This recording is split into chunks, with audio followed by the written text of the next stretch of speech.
Civils में आपका स्वागत है। आज हम प्रीएम्बल के क्वेश्चन लेंगे। ठीक है, पॉलिटी की जो सीरीज चल रही है उसमें पार्ट 4 है ये। ठीक है, पार्ट 4 को प्रोसीड आगे करेंगे। अभी तक हम 180 क्वेश्चन के करीब कर चुके हैं, आगे उसको प्रोसीड कर रहे हैं। ये पार्ट 4 है। अगर आपने प्रीएम्बल पढ़ लिया है तो आप इजीली क्वेश्चन के जवाब दे दोगे। अगर आपने नहीं पढ़ा है तो एक बार पढ़ें, देन उसके बाद क्वेश्चन के जवाब दें।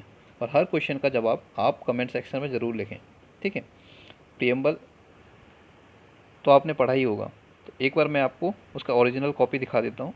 ऐसा प्रीएम्बल है। ठीक है, तो ये इसमें जो लिखा हुआ है, we the people of India having solemnly resolved to constitute India into a sovereign socialist secular democratic republic and to secure to all its citizen, मतलब हम भारत के लोग वाला सीन है। ठीक है, तो आप एक बार पढ़ लेना इसको। अभी हम क्वेश्चन डिस्कस कर रहे हैं तो क्वेश्चन की तरफ ज़्यादा फोकस करते हैं। ठीक है, इसको ज़रूर पढ़ लेना। Justice, liberty, equality, fraternity. ठीक है, इसी पे क्वेश्चन, बहुत सारे क्वेश्चन इसी पे बेस रहेंगे। ये जस्टिस है, सोशल, इकोनॉमिक एंड पॉलिटिकल, ऐसे क्वेश्चन पूछे जाएगा। जस्टिस, कौन कौन सा जस्टिस है प्रीएम्बल में? सोशल है, इकोनॉमिक है एंड पॉलिटिकल है। Liberty of thought, expression, belief, faith and worship, directly question इसी से आएगा। ठीक है, equality of status and of opportunity and to promote among them all. Fraternity assuring the dignity of the individual and the unity and integrity. हाँ, एक question इस तरीके से भी आ सकता है। In our constituent assembly the 26th, ये क्या है, 26th डे ऑफ नवंबर 1949। ठीक है, 1949 को क्या किया गया था? Hereby adopt enact and give to our self this constitution. हमको ये कॉन्स्टिट्यूशन दे दिया गया था। और लागू कब किया गया था? ये इसको लाया कब गया था? 26 जनवरी को आ गया था। ये 26 को बन के पूरा तैयार हो गया था। ठीक है, अनेक्ट हो चुका था। तो ये हिंदी का कॉन्स्टिट्यूशन है, एक बार आप देखना चाहो तो देख सकते हैं। पहले क्वेश्चन की तरफ चलते हैं। The mention of word justice in the preamble to the constitution of India expresses. जो जस्टिस वर्ड प्रीएम्बल में दे रखा है, हमने अभी जो देखा था, ये जस्टिस वर्ड है, ये क्या डिनोट करता है? ठीक है, तो मैंने बोला था इन वर्ड को ध्यान से पढ़ना, डायरेक्टली क्वेश्चन में आ जाते हैं। तो जस्टिस, कौन कौन सा जस्टिस है हमारे यहाँ? पहला ऑप्शन है social, political and religious justice. तो रिलीजियस जस्टिस तो कहीं होता नहीं है, तो ये ऑप्शन तो कट गया। Social, economic and cultural justice, ये भी नहीं है। ये है C, social, economic and political justice. क्या ऐसा है? अभी जो आपने पढ़ा था जस्टिस कौन कौन से थे? 3 जस्टिस थे। ठीक है, और डी है इकोनॉमिक एंड पॉलिटिकल जस्टिस। तो हाँ, आपका सही जवाब है social, economic and political justice. अभी आपने देखा ही था, प्रीएम्बल में सीधा लाइन लिखा हुआ है social, economic and political justice. ठीक है, अभी लिबर्टी का पूछ लेते तो क्या है? Liberty of thought, expression, belief, faith and worship. Next question की तरफ चलते हैं।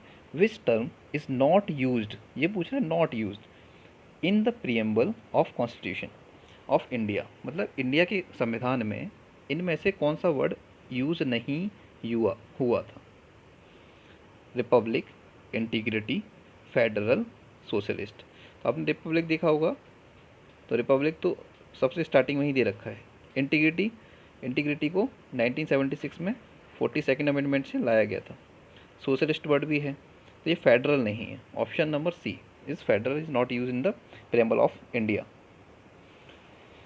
The philosophy foundation of Indian constitution is, जो फिलोसफिकल फाउंडेशन है, ये पूछ रहा है the philosophical foundation of Indian constitution is, क्या है इनमें से? डीपीएसपी है, फंडामेंटल राइट्स है, फेडरल स्ट्रक्चर है या प्रीएम्बल है? जो फिलोसफिकल फाउंडेशन है वो है प्रीएम्बल। ठीक है, right answer is preamble. Next question की तरफ चलते हैं। Which one of the following liberties is not embedded in the preamble to the constitution of India, मतलब ये पूछ रहा है इनमें से कौन सी लिबर्टी प्रीएम्बल में मैंसनड नहीं है। तो लिबर्टी भी हमने बताया था, liberty of thought, expression, belief, faith and worship, ये वाली लिबर्टी होती हैं। तो इसमें लिबर्टी ऑफ थॉट तो है, लिबर्टी ऑफ एक्सप्रेशन है, लिबर्टी ऑफ बिलीफ है, इकोनॉमिक लिबर्टी नहीं है। ठीक है, डी इज़ द, इसमें नॉट पूछा है तो नॉट में D is the right answer. ठीक है, नेक्स्ट क्वेश्चन की तरफ चलते हैं। 187, which one of the following words was not included in the preamble of India Indian constitution. तो ये बहुत ही घुमा फिरा के क्वेश्चन पूछा गया है। इसमें पूछ रहा है कि 1975 में प्रीएम्बल में कौन सा वर्ड नहीं था। अगर ये 1976 की बात करता तो चेंज हो जाता ये क्वेश्चन। अभी 1975 की पूछ रहे हैं, उस टाइम पे कौन सा वर्ड इसमें से नहीं था? फ्रेटर्निटी, सोवरन, इक्वलिटी या इंटीग्रिटी। तो उस टाइम पे इंटीग्रिटी नहीं था, ठीक है। इंटीग्रिटी 42nd अमेंडमेंट एक्ट 1976 से इसको ऐड किया गया है। 3 वर्ड ऐड किए गए थे, कौन कौन से? इंटीग्रिटी, और कौन सा था? सोशलिस्ट एंड एक सेकुलर, ठीक है। नेक्स्ट क्वेश्चन की तरफ चलते हैं। Consider the following statement in regard to the preamble of the constitution of India. Preamble of constitution of India के हिसाब से इनमें से कौन सा ऑप्शन ठीक है? It provides equality of opportunity to its all citizens, ऐसा है क्या? अभी हमने पढ़ा था। It provides liberty of faith to its all citizen, liberty of faith provide करता है ये और उसके सारे सिटीजन को, सारे नागरिकों को। It is given by the citizen of India to themselves. तो जब स्टार्टिंग में जब वर्ड यूज होता है we the people of India, उसी से क्या पता चलता है? It is given by the citizen of India to themselves, ठीक है। तो ये तो सही है, ऑप्शन 3 इज करेक्ट। अब इसमें से आपको एलिमिनेट करना है 1 और 2 में से, कौन सा आंसर इज राइट? तो it provides equality of opportunity, ये तो दिया ही है उसमें, ठीक है, तो ये भी सही है। It provides liberty of faith, हाँ, liberty of faith to all citizen, हाँ, ये भी सही है। ऑप्शन डी इज़ करेक्ट, ठीक है, ऑप्शन डी इज़ करेक्ट। अगर आपको एलिमिनेट करना होता तो अगर हमको 3 पता है तो पहला एलिमिनेट हो जाता, फिर बी सी 3 में से डी में से चूज कर सकते थे, बट इसमें ऑल सही है तो 1 2 3 is right. Which of the following words were added to the Indian constitution by the 42nd amendment act. हाँ, इमरजेंसी के टाइम पे ये कुछ वर्ड ऐड किए गए थे, ठीक है। वो कौन से वर्ड थे? 3 वर्ड थे। अभी हमने बोला था कौन कौन से वर्ड थे। 42nd अमेंडमेंट एक्ट से आया था 1976 में। तो पहला वर्ड था यूनिटी एंड इंटीग्रिटी। यूनिटी तो पहले से ही था बट इंटीग्रिटी को ऐड किया गया था, ठीक है। और कौन सा था? सोशलिस्ट। और कौन सा था? सेक्युलर। तो ये वर्ड थे 3, 1 3 एंड 5। इसका आंसर हो गया ए is the right answer. Socialist, secular and integrity, ये 3 वर्ड ऐड किए गए थे 42nd अमेंडमेंट एक्ट से। इमरजेंसी के टाइम पे इंदिरा गांधी की सरकार थी, ठीक है। नेक्स्ट क्वेश्चन की तरफ चलते हैं। Among the following ideas and philosophy identify those uncertain in the preamble to the constitution of India. इनमें से कौन प्रियम्बल ऑफ इंडिया में अनसर्टेन है? Sovereign democratic republic, socialism and secularism, या कैपिटलिज्म एंड फ्री ट्रेड। बताइए आपको इसमें से कौन सा लग रहा है, या आपने प्रियम्बल पढ़ा होगा तो उसमें से कौन सा ठीक सटीक बैठता है? तो ये है सोवरेन डेमोक्रेटिक रिपब्लिक। हाँ, प्रियम्बल में ऐसा लिखा हुआ है और हमारी कंट्री भी सोवरेन डेमोक्रेटिक रिपब्लिक है, ठीक है। किसी के अधीन हम काम नहीं करते हैं। हमारी भारत सरकार खुद के राइट हैं, उसके पास खुद का डिसीजन लेती है, वो किसी के अंडर में काम नहीं करती है, ठीक है, जब से आज़ाद हुए। दूसरा है सोशलिज्म एंड सेकुलरिज्म। हाँ, हमारा मतलब रिलीजन से कोई भी नाता नहीं है सरकार का, ठीक है। यह है कैपिटलिज्म एंड फ्री ट्रेड, तो ऐसा नहीं है प्रियम्बल में, ठीक है। तो यह है 1 एंड 2, तो A is the right answer, ठीक है। नेक्स्ट की तरफ चलते हैं। Question 191, the preamble of the Indian constitution serves the following purpose. ये कह रहा है the preamble to the Indian constitution serve कौन कौन से, मतलब हमारा क्या प्रियम्बल से हमारा क्या क्या सॉल्व होता है। तो हम देख सकते हैं preamble indicates the source from which the constitution desires its power. क्या प्रियम्बल से मतलब कॉन्स्टिट्यूशन में पता चलता है कि source from which constitution desires its power, power drive होती है कैसे। It also states the objects which the constitution seeks to establish and promote. हाँ, दोनों ऑप्शन इज राइट, तो ये हो गया बोथ 1 एंड 2, ठीक है। इसे पावर ड्राइव होती हैं और ये भी ऑप्शन ठीक है। नेक्स्ट क्वेश्चन की तरफ चलते हैं। Consider the following statement related to secularism in India. तो हमने बोला सेकुलरिज्म से रिलेटेड क्या है। सेकुलरिज्म क्या है? जो सरकार और रिलीजन का कोई भी नाता नहीं है, ठीक है। इसीलिए हमने क्या बोला, तो पहला वो पढ़ते हैं statement. It entails strict separation of religion from politics. क्या पॉलिटिक्स से स्ट्रिक्ट वो है? तो इसमें करेक्ट पूछा है। It entails strict separation from politics. ये कहता है it bans parties with religious affiliation from contesting election. ऐसा कहीं दे रखा है क्या? अगर ऐसा दे रखा होता तो सारी पार्टी बैन हो जाती, है ना। जैसे मैं पार्टी का नाम नहीं लूँ, हर पार्टी कोई हिंदू को सपोर्ट करती है, कोई मुस्लिमों को सपोर्ट करती है, कोई SC ST को सपोर्ट करती है, ठीक है। तो क्या है कि कोई कास्ट बेस पे है, कोई रिलीजन बेस पे है, कोई किसी पे है, तो सारी पार्टी बैन हो जाती है, तो कौन इलेक्शन लड़ता? कोई नहीं लड़ता। तो ये सेकंड ऑप्शन तो हो गया गलत। सेकंड गलत हुआ तो डी गया और बी गया। अब बचा third, it grants religious liberty to all community. हाँ, religious liberty to all community, ये सबको रिलीजियस लिबर्टी देता है, कोई भी धर्म अपना सकता है ना, जिसमें साफ लिखा हुआ है, फंडामेंटल राइट्स में भी है और इसमें भी लिख रखा है प्रियम्बल में। It accepts community personal law. हाँ, कम्युनिटी पर्सनल लॉ आपने देखा होगा, मुस्लिम बोर्ड का जो लॉ है वो भी अलाउ है यहाँ पे, है ना, एक यूनिवर्सल लॉ भी है ना। तो ये ऑप्शन हो गया 1, 2, 1, 3 एंड 4। सेकंड तो गलत है, तो ये right answer is C. Right answer is सी।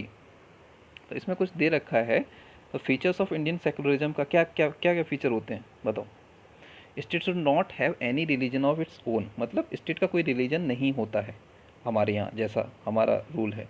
क्या all the religion shall be equally protected by the state. अगर कोई मतलब सरकार कोई काम करती है रिलीजन के लिए, तो सबके लिए बराबर काम करती है, ऐसा नहीं कि किसी के लिए कुछ काम करे और किसी के लिए नहीं, किसी का पक्षधर नहीं है सरकार, ठीक है। Free exercise of right to freedom of religion, ठीक है, कोई भी धर्म का आदमी अपने लिए, मतलब अपने प्रमोशन के लिए या ऐसा कुछ करने के लिए कुछ कर सकता है, ठीक है, उसको सरकार नहीं रोक टोक करेगी। State shall not discriminate against any particular religion, ठीक है, कोई ऐसा नहीं है कि सरकार किसी के पक्षधर हो, कि नहीं अभी सरकार हिंदू की है तो हिंदुओं को प्रमोट करे या मुस्लिम को प्रमोट करे, ऐसा कुछ नहीं है, सबके लिए बराबर है वो, ठीक है। सेकुलरिज्म का मतलब ही यही है। नेक्स्ट क्वेश्चन की तरफ चलते हैं, 193। Consider the following statement with reference to secularism in India. अब सेकुलरिज्म इन इंडिया अभी हमने बात की है, ठीक है, स्टेट का कोई रिलीजन से नाता नहीं होता, ठीक है, तो वही अब बात करते हैं। Secularism means that the state has no recognised religion of state. हाँ, हमारे यहाँ जो सेकुलरिज्म का फिलॉसफी है वो उसमें यही बोलता है, ठीक है, कि secularism means that the state has no recognised religion of state. तो पहला तो सही है, पहला सही है, तो एलिमिनेट हो गया कौन सा? सी। सी गया काम से। अब देखते हैं, secularism means that the state treats all the religion equally. हाँ, स्टेट सब सारे धर्मों को एक बराबर मानती है, ट्रीट करती है, ठीक है, ये सही है। टू सही है, तो ये डी एलिमिनेट हो गया, बचा कौन सा? ए और बी। अब सी थ्री देखते हैं। Secularism means all the states regulate the relation of man with God. ऐसा कहीं नहीं लिखा, ठीक है, कि state regulates the relation of man with God, ऐसा कहाँ है? गलत है, तो थ्री गलत हो गया, तो ये गलत। Option B is the right, 1 and second. Next question है, the following are enshrined in the preamble. Preamble में इनमें से कौन सा लिखा हुआ है ना, यह समाया हुआ है। तो पहला ऑप्शन है equality of status and opportunity. Equality of status and opportunity है, हाँ, ये साफ मेंशन है, equality of status and opportunity, जहाँ इक्वलिटी लिखा हुआ है वहाँ साफ मेंशन है। उसमें ये भी मेंशनड है, equality of status and opportunity and to promote among them all, ठीक है, इसको प्रमोट करना है सबके सब में। सेकंड ऑप्शन, अगर फर्स्ट सही है तो फर्स्ट किस किस में आ रहा है? फर्स्ट इसमें भी आ रहा है, इसमें भी आ रहा है, इसमें भी आ रहा है, कोई एलिमिनेशन नहीं हो रहा है अभी।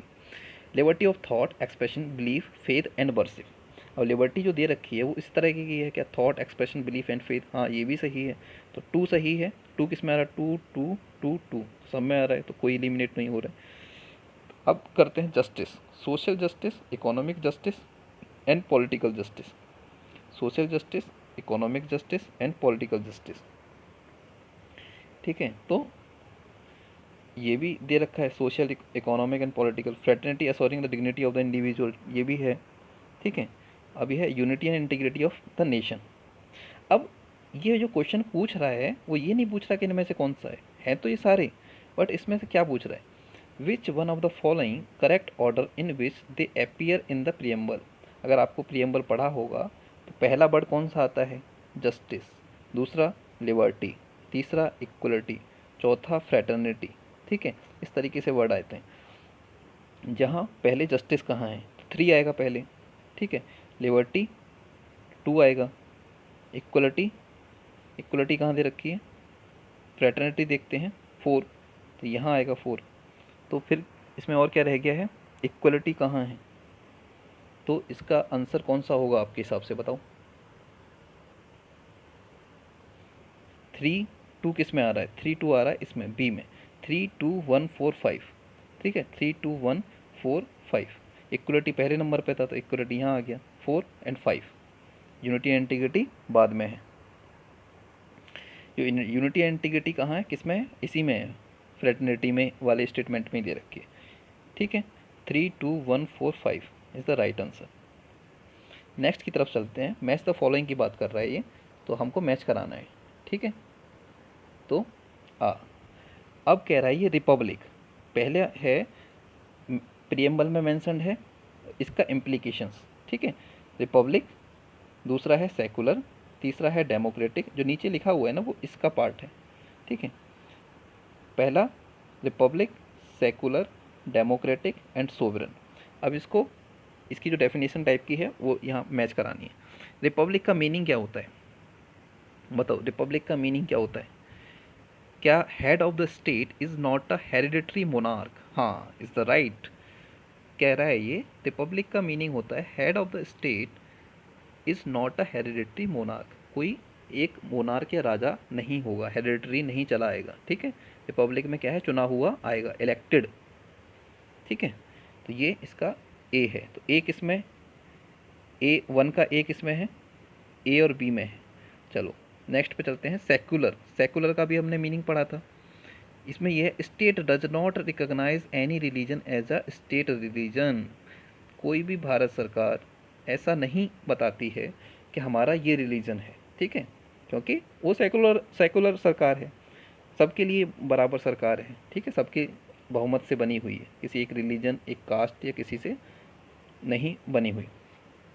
तो बी का हो गया सेकंड, तो सेकंड का बी किस में है, ए में है, तो सेकंड का बी ए में है। तो अब देखते हैं थर्ड, डेमोक्रेटिक का क्या मीनिंग है। गवर्नमेंट गेट्स इस authority from the will of the people, हाँ डेमोक्रेटिक, डेमो का मतलब ही है कि लोगों की सरकार, लोगों के द्वारा दी गई अथॉरिटी की सरकार, ठीक है। तो इसका ये करेक्ट मैच है।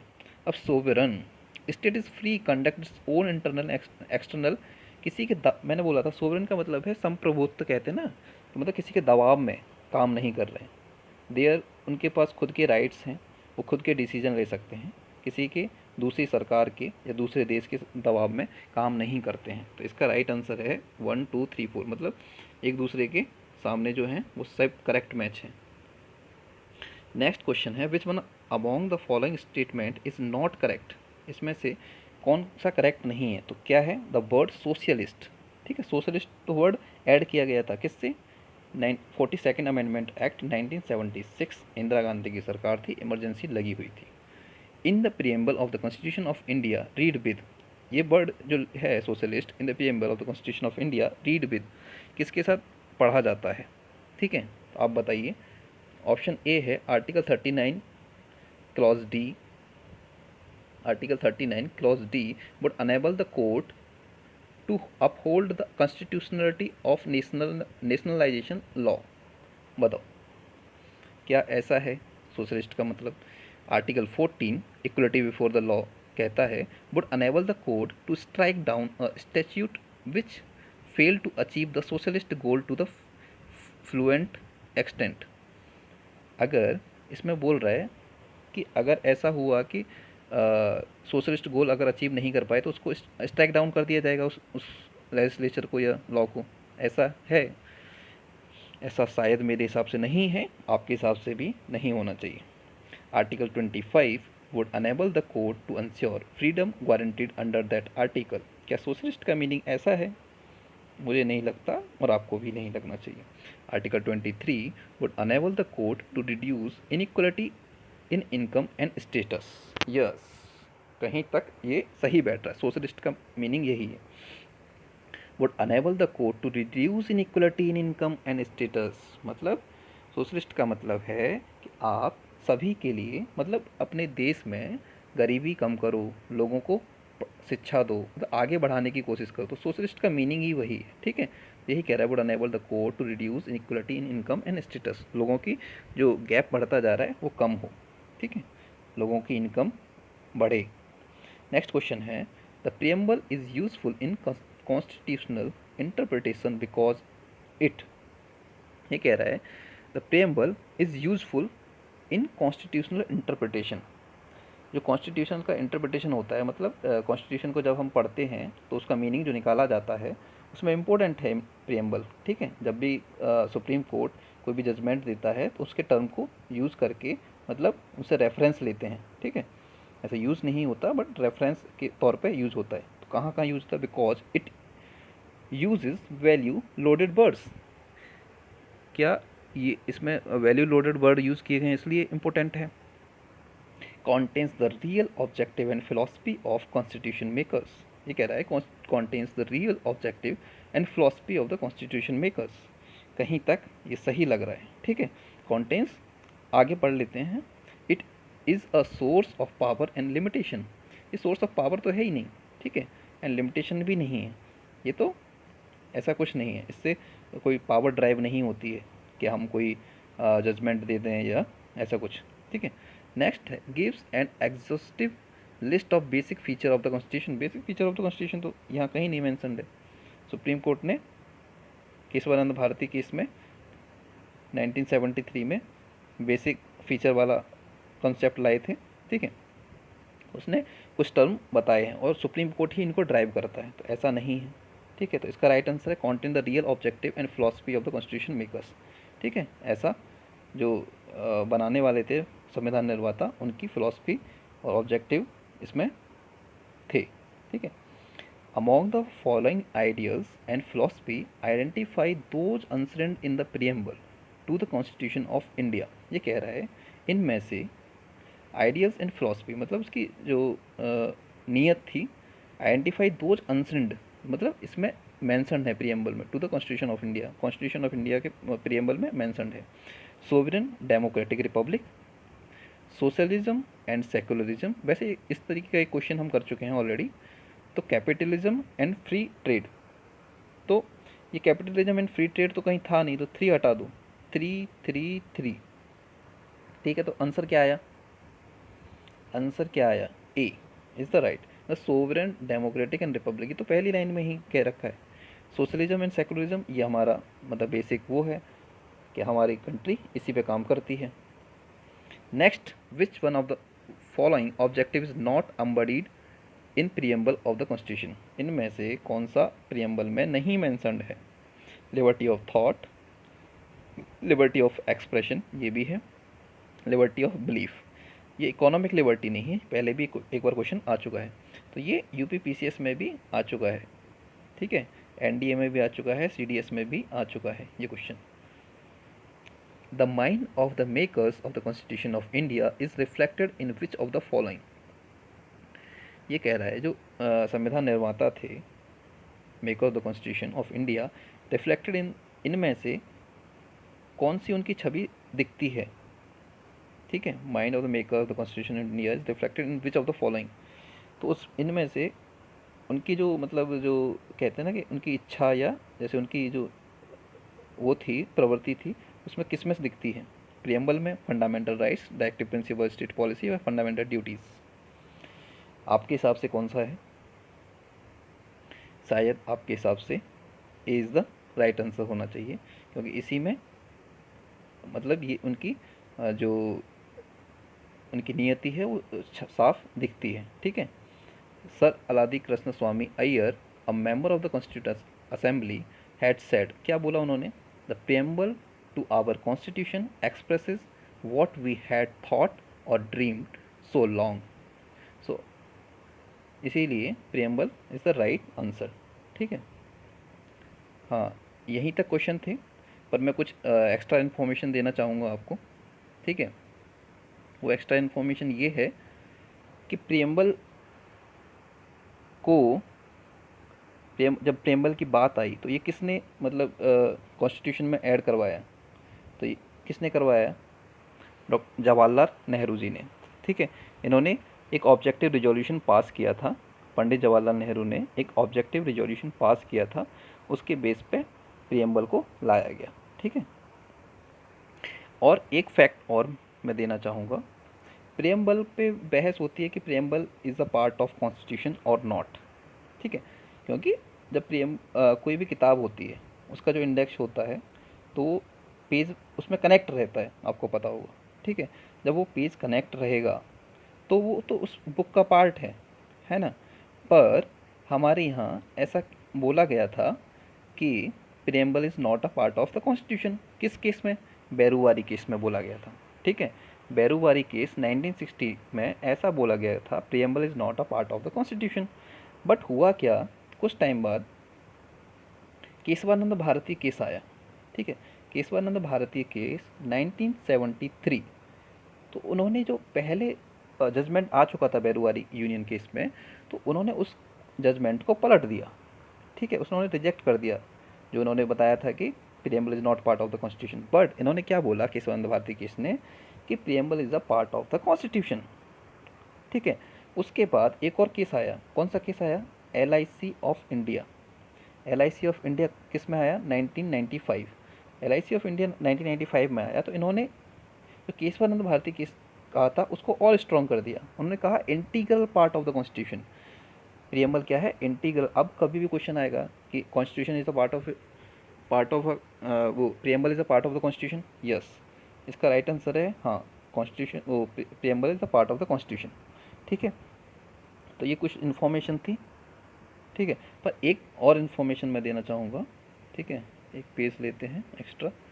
हाँ, एक और इन्फॉर्मेशन है, preamble is neither a source of power to legislature nor prohibition upon the power of legislature. मतलब जो हमने बोला था कि प्रियम्बल से क्या है, ऐसा नहीं है कि हम कोई पावर को ड्राइव कर देते हैं या कोई भी जजमेंट इसके बेस पे दे देंगे, ठीक है। बट ये क्या है, जब हम कॉन्स्टिट्यूशन को पढ़ते हैं तो उसमें हेल्प करता है। ऐसा कोई है कि किसी लेजिस्लेचर पे रोक नहीं लगाएगा ये, ठीक है, या किसी लेजिस्लेचर को बढ़ावा नहीं देगा, ठीक है, ऐसा नहीं है। ये एक तरीके का तो कहते हैं ना फिलॉसफी है हमारी कॉन्स्टिट्यूशन की। और प्रियम्बल जब ये पार्ट तो है, बट ये किसी लॉ पे बाधित नहीं है ना। बाधित मतलब स्टॉप नहीं कर सकता किसी को। इसके बेस पे हम ये नहीं कह सकते कि प्रियम्बल में ऐसा मेंशन्ड है, इसके बेस पे ये दिया जाए, ठीक है। और ये सेकंड नॉन जस्टिसिएबल है, नॉन जस्टिसिएबल है। जैसे आपने देखा होगा फंडामेंटल राइट्स क्या हैं, जस्टिसिएबल हैं। क्योंकि अगर आपके फंडामेंटल राइट्स को कोई भी आदमी तोड़ता है, ब्रीच करता है, तो क्या है, आप सुप्रीम कोर्ट या हाई कोर्ट जा सकते हो। बट अगर प्रियम्बल को कोई भी आदमी नहीं मानता है तो आप इसको लेके कोर्ट में नहीं जा सकते, ठीक है। इसीलिए कहता है नॉन जस्टिसेबल पार्ट है ये, ठीक। होप्स तो आशा करता हूँ आप सभी को ये लेक्चर बहुत पसंद आया होगा। जल्द ही इसका पार्ट 5 आएगा, ठीक है। और अभी हिस्ट्री के 1000 क्वेश्चन की सीरीज़ जो चल रही थी वो जल्द ही कंप्लीट होने वाली है और आपके पास जल्द ही लेक्चर पहुँचेंगे। मैं आशा करता हूँ आपको ये लेक्चर बहुत पसंद आया होगा और आप बहुत सपोर्ट कर रहे हैं, उसके लिए बहुत बहुत धन्यवाद। सब्सक्राइब कर रहे हैं उसके लिए भी आपका बहुत बहुत धन्यवाद। जिन्होंने नहीं सब्सक्राइब किया है तो प्लीज़ स्टडी फॉर सिविल्स को सब्सक्राइब करें। हमारा टेलीग्राम चैनल भी है, उसको जाके ज्वाइन करें। और इंस्टाग्राम आईडी भी है, मैं इसको लिंक में डाल दूँगा, इंस्टाग्राम आईडी टेलीग्राम लिंक, आप उसको जाके ज्वाइन करें। उसमें बहुत सारा मटेरियल अवेलेबल रहेगा। हम जल्द ही और सारे लेक्चर भी लेके आएंगे और आप प्लेलिस्ट भी जाके देखें, बहुत सारी चीज़ें आपको नहीं मिलेंगी जो ऐसी कहीं और जगह पे नहीं मिलेंगी, क्योंकि 1000 क्वेश्चन हिस्ट्री के आपको और कहीं जगह नहीं मिलेंगे। मैं आपसे प्रॉमिस करता हूँ कि वो क्वेश्चन यूनिक होंगे, ठीक है। आप वो फर्स्ट टाइम यहीं देखोगे कि 1000 क्वेश्चन टोटल अवेलेबल रहेंगे। होते हैं कहीं 500 मिल जाएंगे, 200 मिल जाएंगे, बट एक साथ 1000 क्वेश्चन का अवेलेबल होना बहुत ही मुश्किल होता है। धन्यवाद आपका।